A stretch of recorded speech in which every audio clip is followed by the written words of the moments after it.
Bem, dando sequência aí ao nosso projeto sobre os 30 anos de Carnaval, vamos falar um pouco agora do ano de 1994, né? O ano em que se consagraria o estilo de desfile técnico na Sapucaí, né? A gente vai falar também um pouco sobre isso. Muitos erros, um ano de muitos erros, as escolas cometendo muitas erratas, né? E principalmente na questão de alegorias, e um ano também de uma qualidade da safra de sambas muito boa. Tirando ali duas ou três escolas, o resto foi sambas de muita qualidade. Né?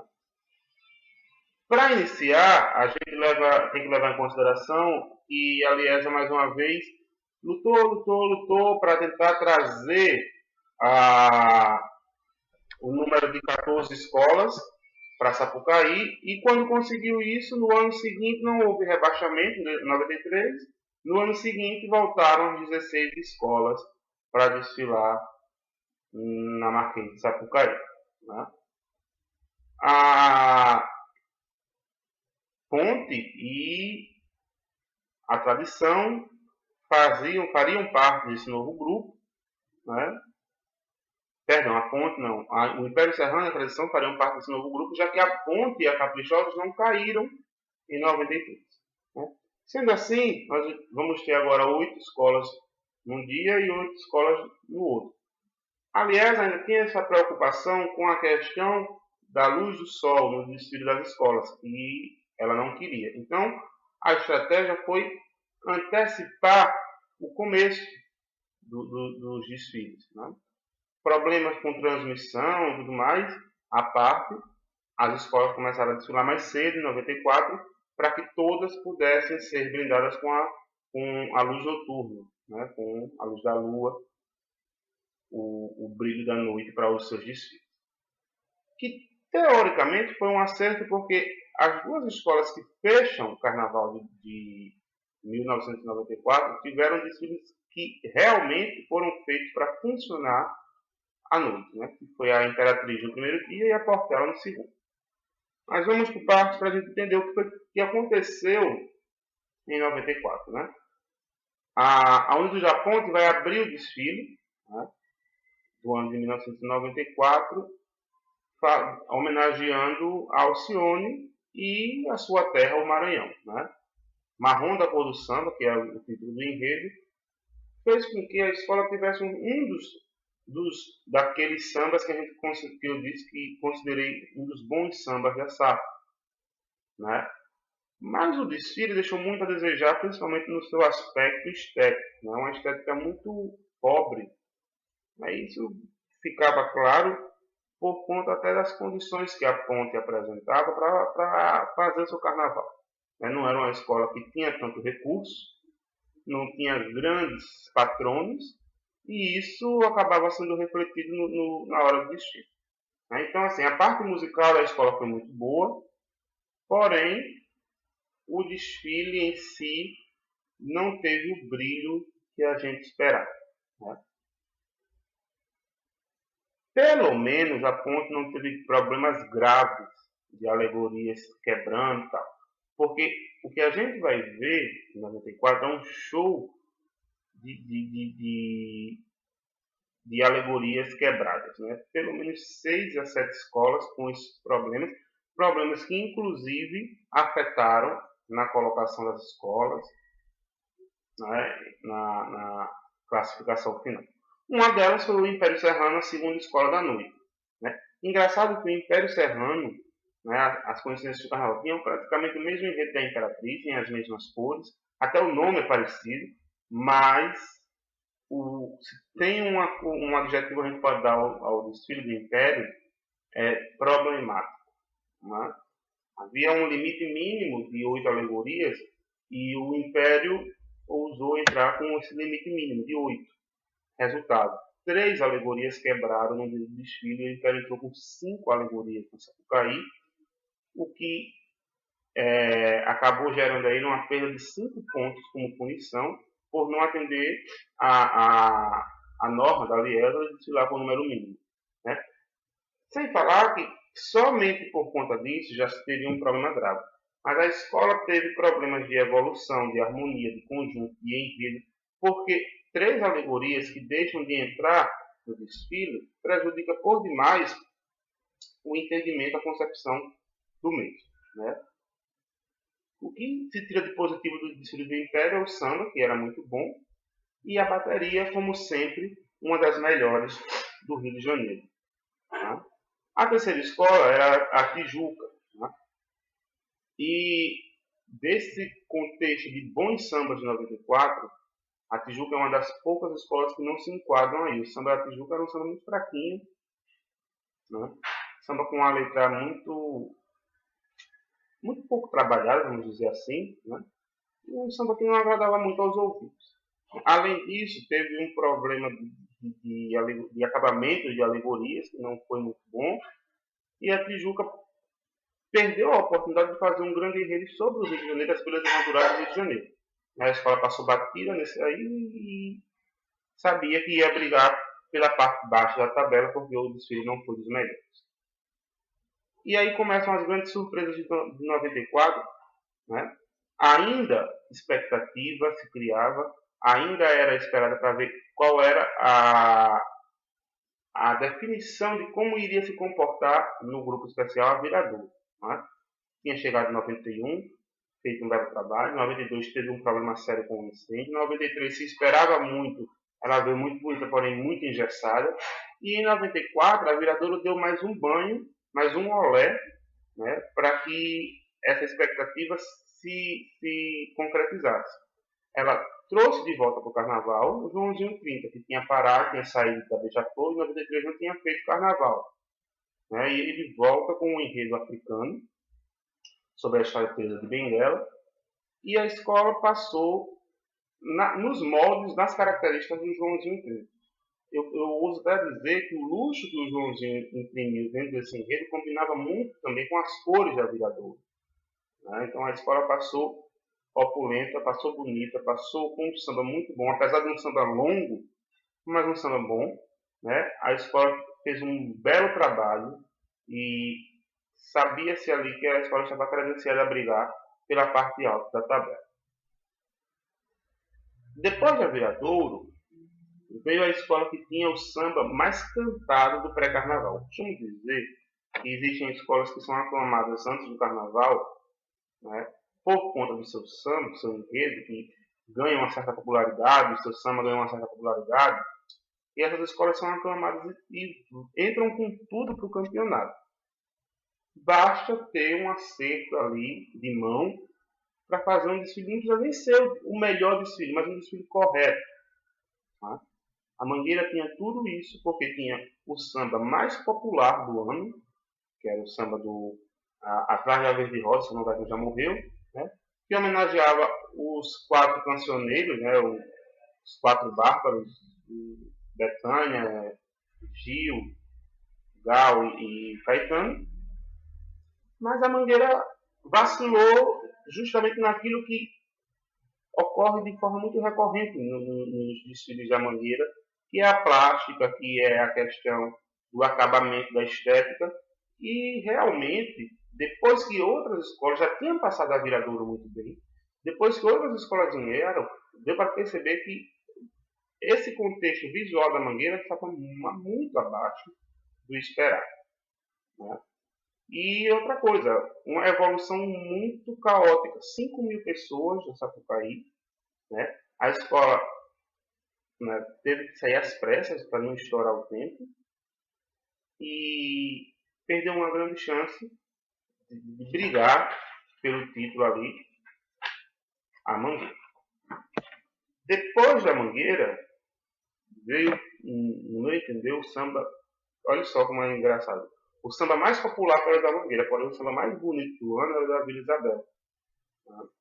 O samba que homenageava a própria escola, o próprio bairro de Vila Isabel, contava a história daquele bairro, passando pelos personagens da Vila Isabel. Né? Então o samba é muito lindo, teve uma interpretação muito boa, a bateria da Vila Isabel estava muito bem, porém a Vila teve problemas, diferentemente da Mangueira, não de acabamento, mas de adequação do estilo do carnaval que o Oswaldo Jardim tinha ao que o enredo pedia.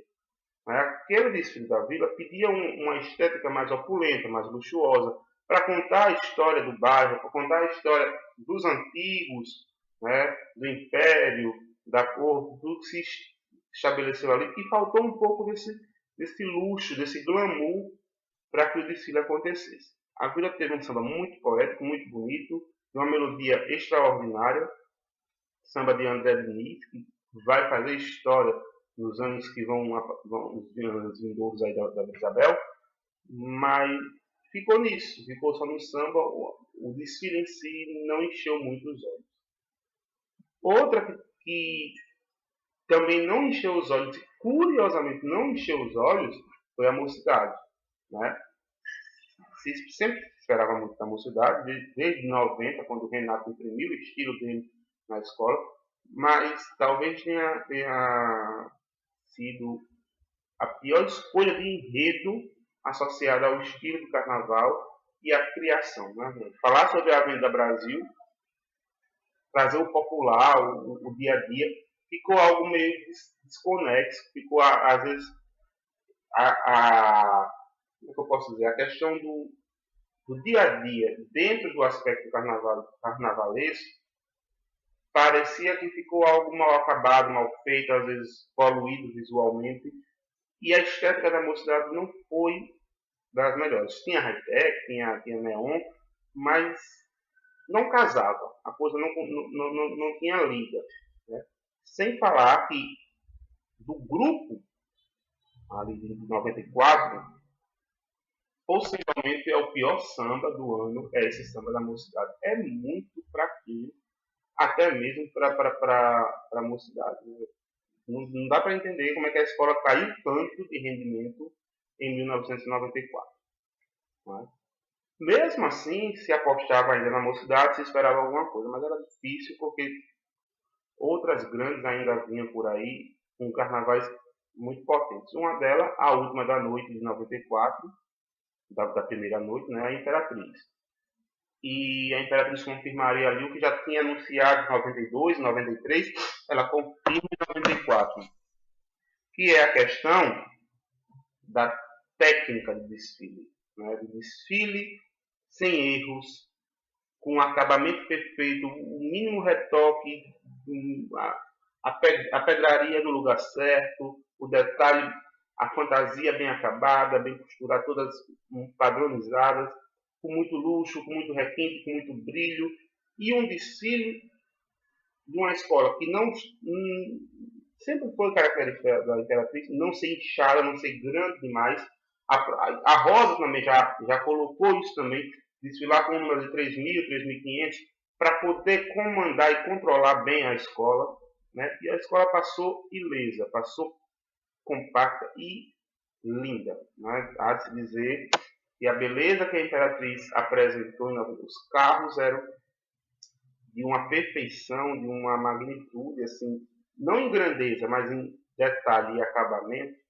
Eu lembro de alguns carros, como por exemplo o último carro que tinha umas portas que se abriam como se fossem livros, e dali saía toda aquela história que a Rosa Magalhães queria contar.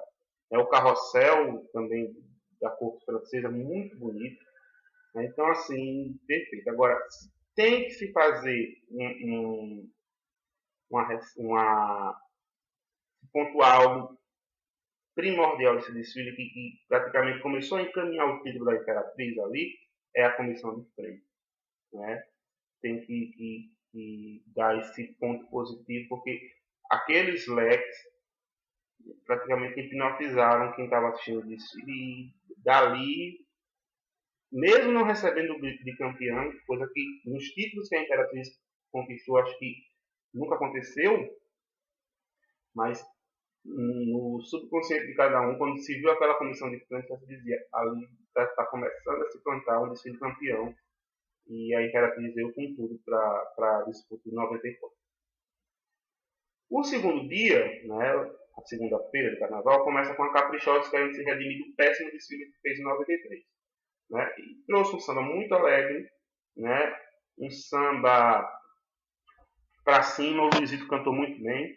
A Caprichosos teve uma estética engraçada, interessante, melhor do que a de 93, com o desfile dentro das proporções de Caprichosos, né, e se deu muito bem dentro do que ela propôs a fazer. Foi uma escola que desfilou corretamente. Quem chamou muita atenção em 94, na sua volta, foi a tradição. Né? E às vezes eu me pergunto onde foi que essa tradição se perdeu, onde foi que ficou essa tradição? Aquela tradição de 87, 88, e essa tradição de 94, ficou aonde? Né?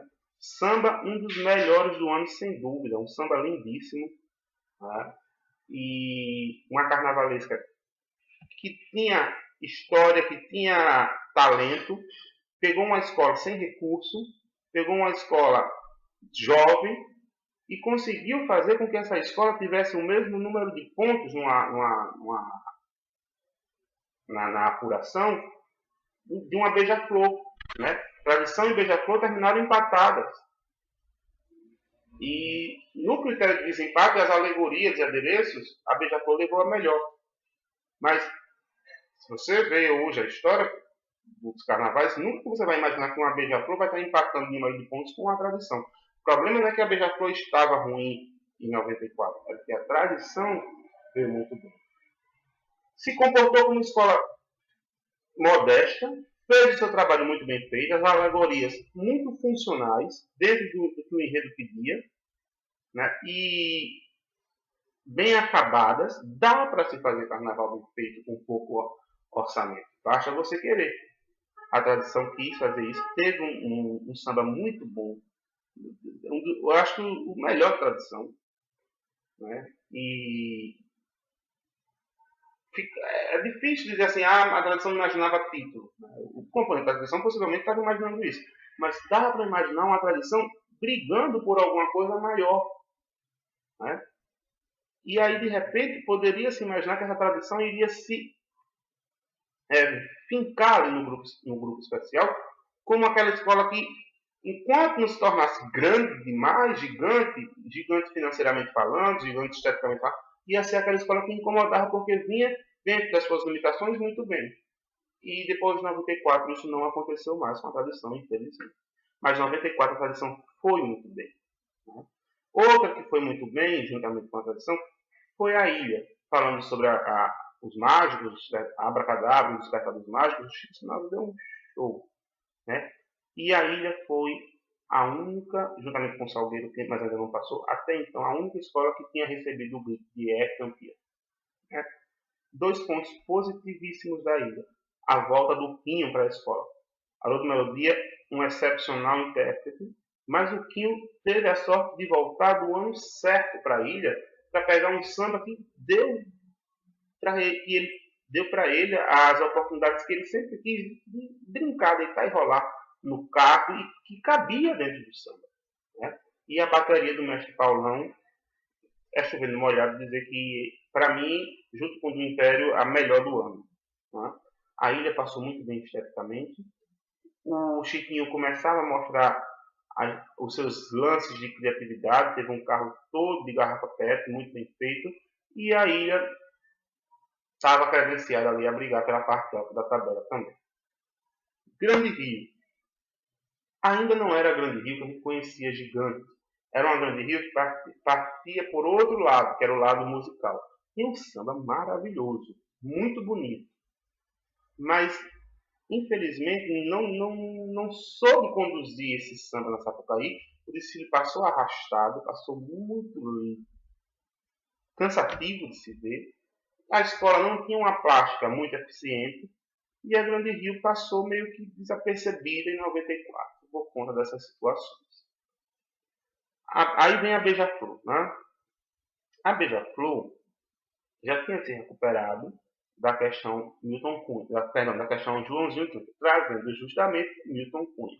Passou um ano com a Maria Augusta, terminou ali, e em um concurso que a escola fez, o Milton Cunha ganhou e se tornou carnavalesco da escola. Começa ali uma coisa interessante. A gente vai começar a ver o estilo Milton Cunha acontecer na escola. Não é acontecer no carnaval, mas é um estilo que vai lá para cima, mas depois vai caindo. A gente sabe que o Milton tem muito talento enquanto pensador, mas quando executa, a coisa não sai muito legal, né? Porém, era tudo muito novidade, então as coisas assim meio estranhas que ele trouxe deram muito certo. E esse enredo da Margareth Mee deu muito certo. A pena foi que a Beija-Flor teve um problema com incêndio no final do desfile ali, deu um problemazinho de evolução e tal, e era mais uma escola com problema de alegoria, né? Como a gente falou ali, era mais uma escola com problemas alegóricos. Mas a Beija-Flor fez o seu serviço, o samba também muito bom, Neguinho deu um show, e era a escola que estava no bolo ali, não se sabia onde ela ia parar, mas estava no bolo das grandes, da tabela para cima, do meio para cima. A atual campeã então é a Sapucaí, o Salgueiro, né? E incrivelmente eu nunca tinha visto aquilo. Eu me lembro que tinha o que? Tinha 10 para 11 para 12 anos.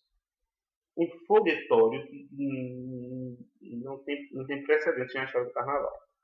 A nuvem de fumaça que se criou, então, em 94 não existia tanta tecnologia, fica praticamente impossível de ver o desfile de Salgueiro pela televisão, né? Foi mais de 10 minutos para que a fumaça se dissipasse e abrisse. Ou você pegava em close, mas pegar a Sapucaí no todo, você não via nada a não ser uma grande nuvem de fumaça, o tamanho foi o foguetório. O Salgueiro vinha empolgadíssimo, o Salgueiro vinha rasgando o chão, vinha para ganhar o título novamente, vinha falando do Rio de Janeiro, né? Fez um belo desfile com alegorias melhores do que a de 93, mas ainda abaixo da Imperatriz, né? O problema do Salgueiro foi de novo a evolução, né? E imagine, um Salgueiro empolgadíssimo, campeão de 93, vindo com um tema mega popular como o Rio de Janeiro, um samba muito bom, uma bateria muito boa, desfilando ali numa posição super estratégica, faltando só 2 escolas para desfilar depois dele, né? Um samba que ganhou também o povão. O Salgueiro botou 6.000 pessoas nessa época aí, né? E aí você se pergunta, como, gente? E a escola novamente tropeçou nas próprias pernas ali na evolução, porque 6.000 pessoas não é brincadeira. Né? Foi complicado. Mas o Salgueiro, tirando esse porém, estava na briga muito forte. Diferentemente da Estácio, que perdeu o gás. Né? Depois de 92, 93, o que fizeram com ela em 93, acho que a Estácio deu uma estagnada e o samba era até interessante, legalzinho e tal, não era o melhor, estava no bolo ali.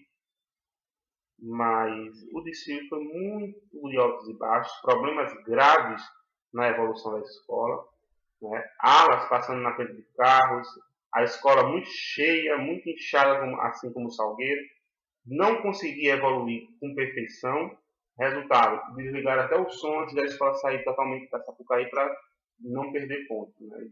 Deu um auê danado. Imagina você terminar um desfile com 3, 4 alas ainda para passar. Então foi complicado, foi um ano difícil para a Estácio. E a última escola foi a Portela, que se esperava muito do enredo da Portela, que era um enredo com cara de carnaval, falando da história do samba, né? A Portela vinha na posição muito boa, estava fechando o desfile, e pela primeira vez não trazia como comissão de frente a velha guarda. Né? A comissão de frente da Portela inovou ou entrou na linha das outras. Né? Fez um desfile muito bom, o samba era muito bom, né? Para muitos o melhor do ano. Eu, mesmo sendo português, mas eu acho que o da Vila Isabel é o melhor. Né? E o único problema da Portela foi ter uma alegoria quebrada, que realmente pesou bastante na hora da avaliação da escola. Né? Em 94, então, teve muita coisa boa, né? Tinha ali não mais o prenúncio, mas a confirmação de que a técnica no desfile iria pairar e iria se estender por muitos anos, vinda justamente da Imperatriz, que foi a campeã de 94, com sobras, 3,5 pontos acima do Salgueiro, e aí o presidente Salgueiro se irrita e chuta a troca, mas o Salgueiro errou, a Imperatriz não errou. E para muitos, era aquela coisa, ainda era muito novo aquele estilo de desfile da Imperatriz. Um estilo de desfile onde eu passo certo. Você olha para um lado, você olha para o outro, você vê todo mundo igual, fazendo a mesma coisa, muito corretamente. Como é que você vai tirar ponto da escola? Não dá, né? Foi a técnica superando a empolgação. Né? E as escolas vão ter, a partir daí, que se adequar a essa técnica. O desfile vai ter que ter um jeito voltado para a visão do jurado. Né? Então, o Salgueiro leva o vice. Surpreendentemente, a Viradouro adentra nas campeãs, já em terceiro. Né?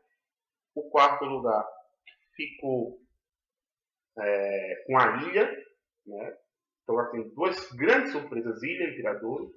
E a Beija-Flor, empatada com a tradição ali, fecharam o grupo das 6. Né? Infelizmente, o Portela ficou ali batendo na trave, ficou em sétimo.